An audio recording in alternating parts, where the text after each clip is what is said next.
Le passé n'est absolument pas ce que l'on croit. Un vieil adage dit qu'on ne fait que reproduire le passé. Mais là, Oda, il a poussé la chose à son paroxysme. La grande révélation est là. La bataille contre le gouvernement et la découverte de tous les Vegapunk ne fait que commencer. Et bienvenue sur Raftelli, les accords de One Piece. Et aujourd'hui, on va parler de ce scan qui est incroyable. Franchement, il y a tout ce qu'on adore. Il y a du combat, il y a des mystères, il y a des révélations. Et ce robot à la fin, il est magnifique. C'est vraiment un scan qui est incroyable. On a juste une petite déception, c'est qu'on n'a pas plus d'informations sur le combat Barbe Noire-L'eau.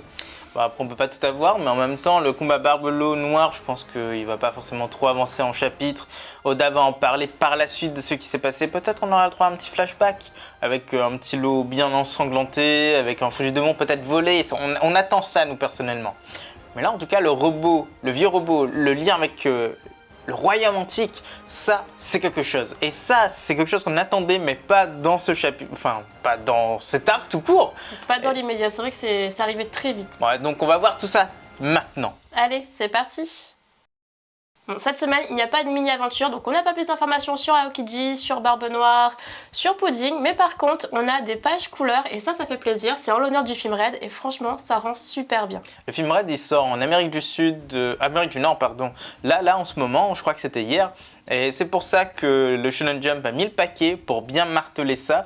Le film Red, en fait, la commercialisation, elle a duré sur un bon bout de temps, mine de rien, et ils ont bien fait les choses. D'ailleurs, au Japon, si vous allez voir à nouveau le film Red, vous avez une jaquette collector qui est magnifique avec Uta, Shanks, Luffy, et c'est vraiment quelque chose. Petite info supplémentaire, dans l'interview d'hier d'Oda, il n'a pas été confirmé que Shanks était un dragon céleste ou qu'il n'était pas un dragon céleste, mais il a été confirmé qu'Uta est un personnage du manga à part entière. Sa backstories, pas les événements du film Red, sont totalement inclus dans le manga.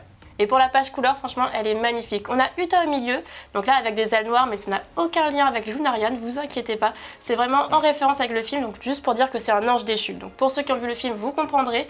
Et sinon, n'hésitez pas à aller le voir parce que franchement, il était trop bien. Il y a quelques petites infos à l'intérieur qui sont vraiment très croustillantes, très sympathiques. D'ailleurs, on a fait une vidéo là-dessus sur un résumé de toutes les infos sur Shanks qui sont sorties par Oda hier, mais aussi par... partout en fait. Par les SBS aussi. Les SBS et le volume 4 milliards. Le lien s'affiche en haut à droite, donc n'hésitez pas à aller voir. Par contre, il faut relever que sur cette page couleur, on a 3 personnages qui ont une case à part, qui ont une case vraiment que pour eux. On a Ben Beckman, Luffy et Shanks. Bon, Luffy et Shanks, on comprend tout à fait. Ben Beckman, on aurait pensé qu'il aurait eu plus d'importance du coup dans le film, mais finalement, un peu moins. On a été un petit peu plus déçus là-dessus, mais pourquoi pas, franchement, en tout cas la page couleur dans son ensemble, elle est magnifique. Sur Egghead, les 2 membres d'équipage restés sur le bateau sont en train de discuter. Zoro explique enfin son choix. Ils sont sur une île gouvernementale. Si jamais ça se passe mal, il faudra bien agir et libérer les autres. Brook lâche que c'est exactement pour la même raison qu'il est resté. Là, on pense que c'est un gros mytho. Mais ils ne sont pas seuls. Caribou est encore en pleurs sur le bateau. Il lâche qu'il est très reconnaissant que le chapeau de paille le laisse partir. Mais concernant leur accord, même si c'était de le déposer sur la prochaine île, et bien là, ça le conduira directement à la mort. C'est comme une île du gouvernement. Zoro, lui, il sourit et il lâche. J'ai entendu dire que tu as aidé notre capitaine. J'apprécie, à plus tard. À l'intérieur du labo, les découvertes s'enchaînent. Les Mugiwara empruntent un escalator. Franky demande des informations sur ses installations. Et Vega 2 lui dit que tout marche au feu. Toute puissance peut devenir énergie. Mais tous les Vegas cherchent toujours une énergie alternative. Ils rêvent tous d'une flamme éternelle et ainsi se faire leur propre soleil. Et elle finit par passer à travers la porte en acier. Aucun Mugiwara ne comprend. Mais Vegatu leur crie de passer à travers et ils le font. La porte redevient métallique juste après leur passage. Le Vega Edison leur dit d'avancer encore, alors que Lilith pendant ce temps elle a disparu. Nami s'attend à trouver des trésors incroyables et là, elle tombe sur l'improbable, Jinbei en séraphin. Zoro devient enfin mature et il donne son explication pourquoi il n'est pas parti avec eux. Parce qu'il est resté sur le bateau et nous on s'était dit à l'époque mais c'est un peu con, tu veux voir Vegapunk mais tu restes sur le bateau. Mais son explication c'est qu'il est sur une île gouvernementale. Il doit rester si jamais il se passe quelque chose avec les autres qui qui deviennent des prisonniers ou autres, il devra agir. C'est le rôle d'un second. Il a sacrifié sa question pour la protection de tout le monde. Et ça, c'est vraiment une preuve de maturité, c'est une preuve de lucidité. Et Brook, il dit la même chose, on n'y croit pas trop, mais Brook semble être dans la même optique. Ce qui est aussi intéressant, c'est le cas Caribou. Le truc, c'est que Caribou a un peu sauvé Luffy en lui donnant beaucoup de nourriture pour qu'il se rétablisse et aille cogner Kaido. Et ça, c'est quelque chose qui n'est pas passé inaperçu. Tout le monde lui est reconnaissant. Mais en même temps, il a fait tellement de crimes qu'on peut pas tellement lui dire ok, t'es good. Mais c'est ce qu'ils ont fait. Ils lui ont dit, la prochaine île qu'on débarque, on te dépose. Et là, c'est une île gouvernementale. Le Il n'a pas de chance. Il a plus que pas de chance. Là, on a l'impression qu'il va mourir parce que il va se faire attraper. Et moi, j'ai envie de te dire, les Vegapunk, ils cherchent toujours à optimiser leur travail. Bon, on le verra dans la suite. Ils délèguent même la nourriture, les toilettes, le sommeil. Donc là, s'ils peuvent avoir une poche à portée de main presque infinie où ils peuvent stocker tout ce qu'ils veulent, c'est le pouvoir de Caribou en vrai, c'est le mari de Caribou, ils vont pas s'en priver. Soit ils vont manger un fruit du démon, soit ils vont faire manger ce fruit du démon à une sacoche par exemple, une sacoche qui devient infinie. Et ça, ce serait super intéressant. Le pauvre Caribou, il peut se faire buter juste pour ça. L'autre point essentiel, c'est que Caribou, c'est une mine d'informations à lui tout seul. Il ne faut pas oublier qu'il a tout entendu, il connaît le rêve de Luffy. Il est au courant pour les armes antiques, il est au courant de tellement de choses que là, le laisser filer, c'était peut-être pas la meilleure des idées.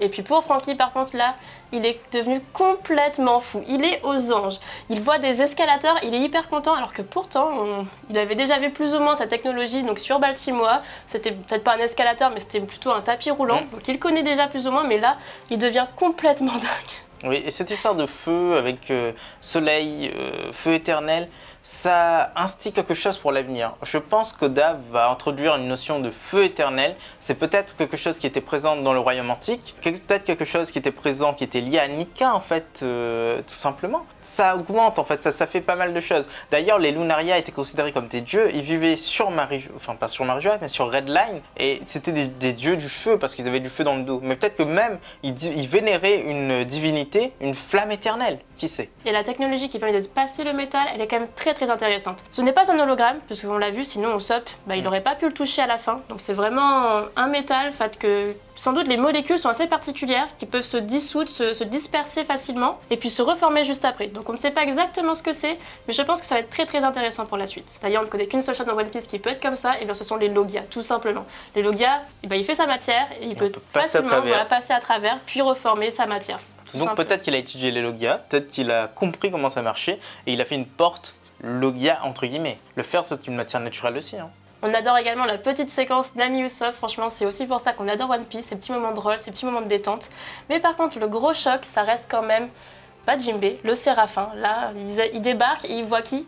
Un Jinbei enfant. Donc là, ça reste un énorme choc pour eux. Mais en même temps, on se pose quand même pas mal de questions, parce que pourquoi est-ce que le gouvernement enverrait un Séraphin sur place, alors que visiblement, c'est quand même le lieu où sont construits les Séraphins. Là, on voit bien, Jinbei, il a l'air d'être encore en chargement. On voit le petit 98 en haut, 98%.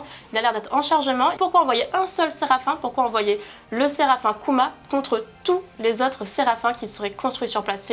C'est vachement déséquilibré, c'est pas vraiment intéressant. Totalement d'accord avec ça. Et en plus, il y a des choses assez étonnantes. L'apparition du Jinbei Séraphin n'est pas anodin. On voit un 98 au-dessus de lui, en fait, sur une cuve qui est extérieure, une cuve qui est derrière. C'est comme si il était en train de se recharger, il était à 98% de ses capacités. Ce qui est déjà énorme, mais ça veut dire qu'ils ont besoin de se recharger. Peut-être que tous les Séraphins ont besoin de revenir pour se recharger petit à petit, et quand ils sont à 0, ils sont HS, mais quand ils sont à 100%, ils sont imbattables.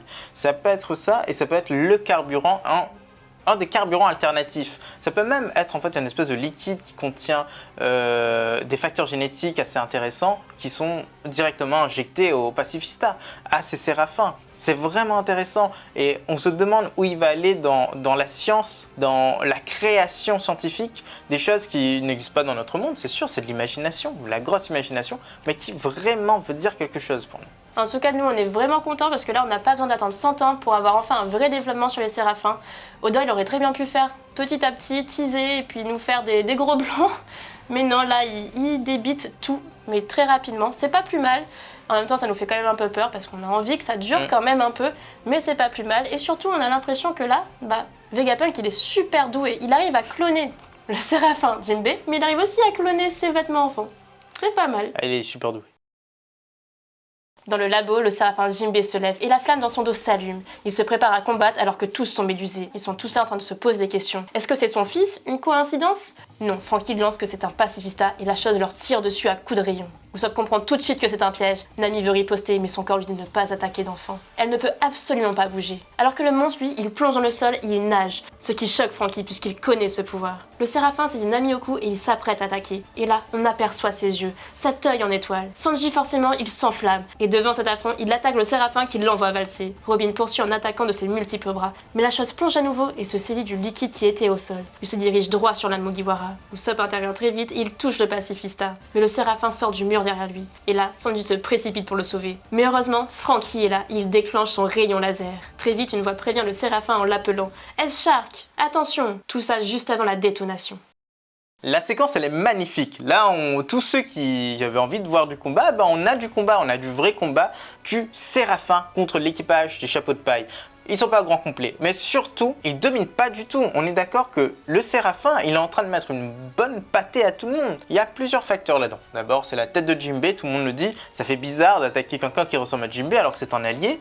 Ensuite, c'est un enfant. Nami veut pas attaquer d'enfant. Et enfin, ils ont pas tous utilisé leur technique ultime. Sauf Franky, parce que Franky, voilà, et il a utilisé son rayon laser et tout le monde était choqué parce qu'il utilisait son rayon laser justement. C'est quelque chose qui n'est pas anodin. Sanji, il n'utilise pas ses flammes bleues, Nami n'utilise pas Zeus, on voit bien, et Robin, en fait, elle n'utilise pas non plus sa forme démoniaque. Donc non, on ne peut pas dire quel est le vrai niveau du Séraphin. En tout cas, ce qu'on peut observer aussi, c'est qu'il y a une zone autour du bras du pacifista qui est assez étonnante, comme si qu'on voyait l'intérieur, comme si il manquait un bout de peau, et on voyait en fait le liquide qui était derrière dans la station de chargement du Séraphin, qui est dans son bras. C'est peut-être une façon de regarder combien d'autonomie il lui reste. Et aussi, ça a l'air d'être ce qu'on appellera plus tard dans ce chapitre le sang vert. Et ça, c'est vraiment intéressant de savoir à quoi ça correspond et quelle est la puissance qui est liée. Là, normalement, on ne pense de choquer personne si on dit que le fait que le Séraphin plonge dans le sol directement, ça fasse énormément penser au fruit de Seigneur Pink. Comment ne pas penser à ça? Mais on a quand même énormément de questions qui en découlent et du coup énormément de théories derrière tout ça. Donc la première possibilité ce serait est-ce que c'est le fruit de Seigneur Pink? Donc là il a forcément été attrapé et possiblement ramené directement vers Vegapunk. Donc est-ce qu'il a été tué pour réutiliser son fruit du démon? Donc ça on ne pense pas forcément. On pense plutôt que Vegapunk il aurait travaillé directement sur Seigneur Pink comme il aurait pu faire sur Kaido etc. et extraire une partie du coup de son fruit. Ce serait assez intéressant qu'on ait une technologie qui permet de faire ça. Vraiment très intéressant. Et là, Oda a du mal à faire mourir les personnages, on l'a toujours vu. Et surtout, Franky a une promesse envers Seigneur Pink. Il veut prendre un verre avec lui et parler de tout ce qui s'est passé, en fait, de son passé super triste. Donc on a envie de dire que Seigneur Pink n'est pas mort et il est sur place. C'est l'arc de Franky. Ça se voit, c'est l'arc de Franky. Il est là, il est incroyablement étonné par toute la technologie qu'on peut trouver sur place. Alors, pourquoi pas sublimer encore l'arc de Franky en faisant en sorte qu'il libère Seigneur Pink et que ils discutent en fait enfin de ce qu'ils ont prévu de discuter. La deuxième possibilité, ce serait que ce ne soit pas un fruit du démon, mais tout simplement un liquide, tout complètement un liquide. C'est-à-dire qu'il se transforme directement en liquide qui pourrait se déplacer ensuite et se reformer. Donc ce serait plutôt en fait quelque chose qui ressemble à Smiley. Je sais pas si vous vous en souvenez sur Punk Hazard. Je pense que personne ne peut l'oublier parce que tout le monde l'a adoré. Mais en tout cas, ce serait vraiment cette matière-là, enfin une sorte de matière comme Smiley. Et troisième possibilité, ce serait que Vegapunk puisse faire des clones des fruits du démon sans tuer les personnages. Ce qu'il a déjà fait avec Kaido en fait. Le Momonosuke, son fruit, c'est un clone de celui de Kaido. Donc peut-être qu'il a poussé cette technologie un peu plus, que les smiles, il les a fait en plus, et il crée des smiles qui ne sont pas du tout défectueux. Donc c'est les premiers tests. Il a fait un clone il a commencé par des personnes qui sont avec lui, qui sont enfermées sur place, et il va cloner les fruits. Ça nous fait dire que si Seigneur Pink est sur place parce qu'il a un fruit du démon, et Doflamingo pourrait être là. Et donc Doflamingo pourrait maintenant ne plus être à Impel Down, mais avoir été déplacé sur Egghead pour subir des expériences. Et peut-être que là il va s'évader, peut-être que là il va se casser de là, et peut-être même que ce mec-là, il va rejoindre la Cross Guild. Par la suite, parce que de toute façon, il avait déjà proposé à Crocodile de faire une alliance avec lui. Donc on ne sait pas, ça peut donner des possibilités énormes cet arc. Le faux Jinbei, il y a quelque chose quand même qui nous interpelle, c'est encore une fois son œil en forme d'étoile. Là, c'est comme on avait vu pour Boa Hancock, ce Séraphin également a les yeux en forme d'étoile. Il n'y a que Mihawk pour l'instant, son œil avait l'air d'être normal, en tout cas peut-être que c'est parce qu'on l'a vu un peu loin. C'était quand même cerclé comme c'était celui cerclé de comme Mihawk, classique. mais pas d'étoile. Alors on se demande pourquoi, qu'est-ce qu'a cet œil en étoile de si particulier? Est-ce que ce serait du coup l'œil de Doflamingo? On se pose vraiment des questions.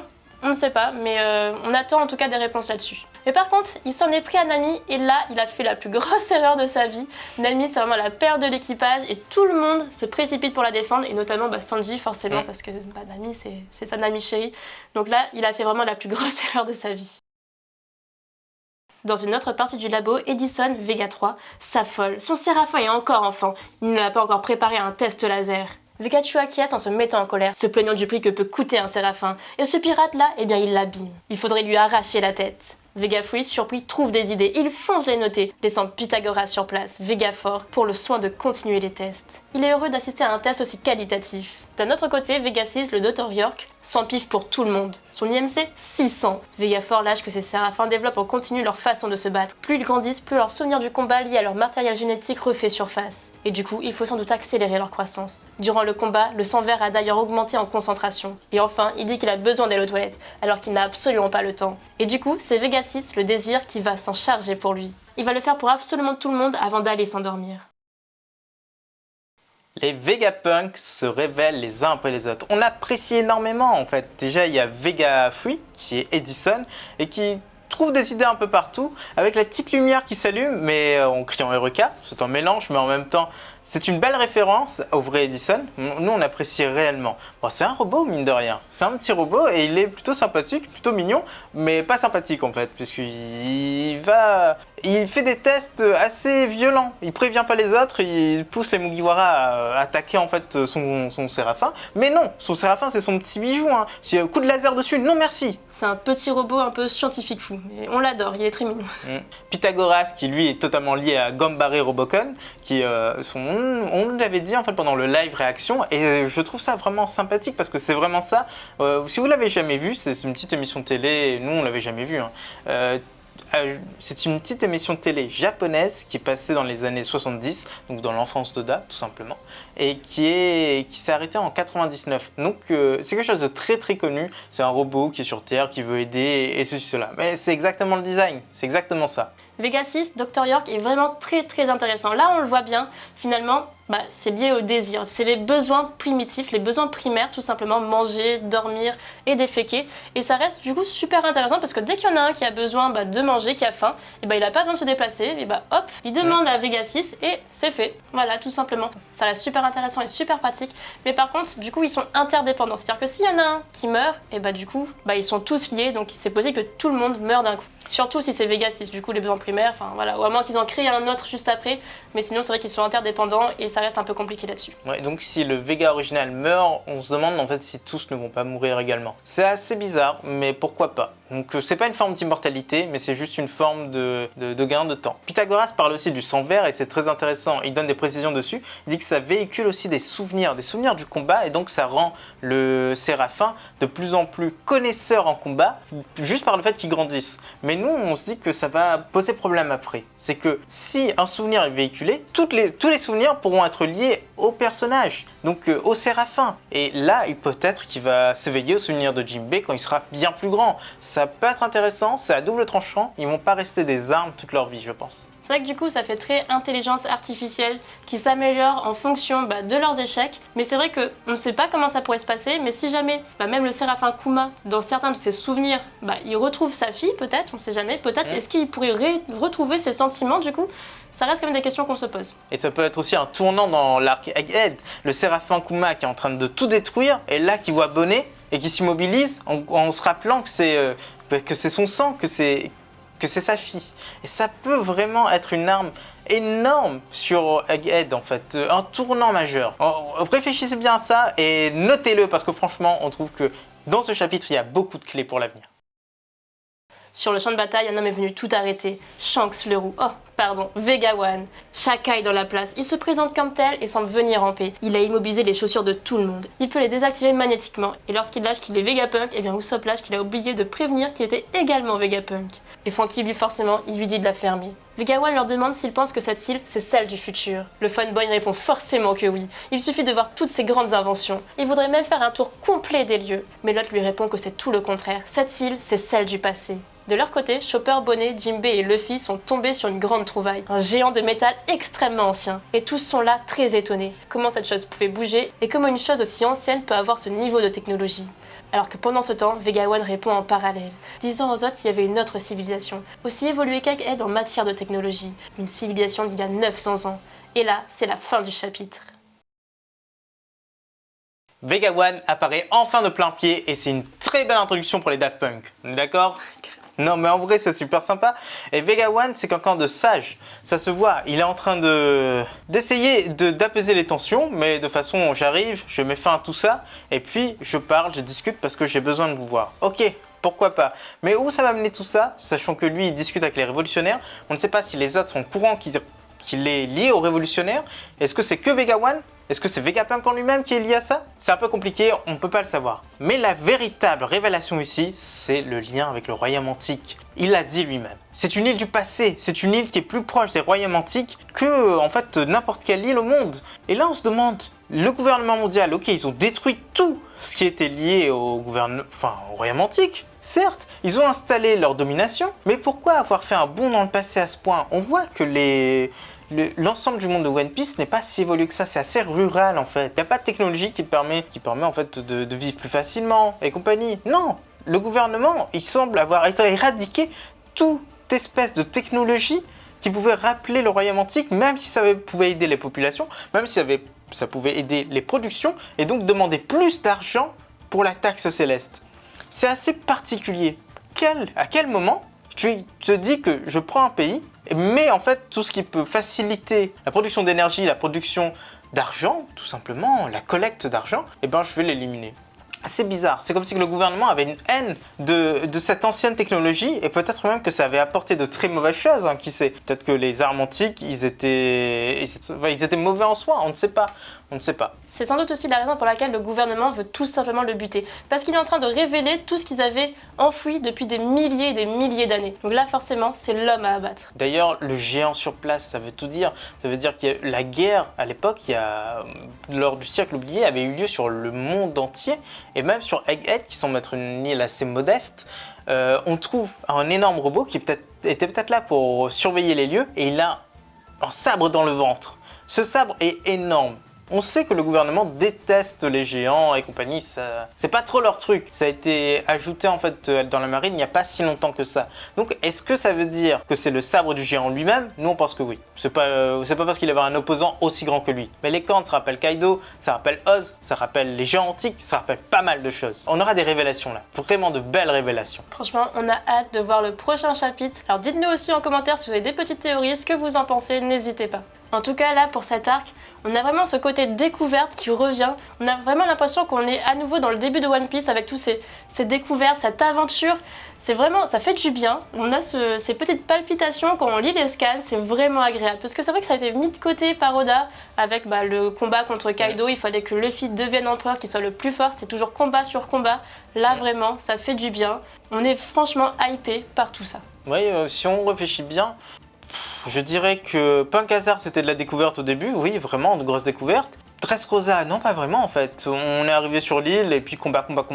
Ensuite, Zou, c'était de la découverte mais en même temps ça a duré tellement peu de trucs. Et puis la découverte était entrecoupée par les flashbacks et c'était très décousu, on a trouvé ça assez étonnant. Même si on a aimé Zou en vrai. Wallcake, c'était pas du tout de la découverte. Hein. Enfin, si on découvrait les îles mais pendant 2 chapitres maxi et ensuite c'était combat. Stratégie pour abattre Big Mom qui n'a pas marché.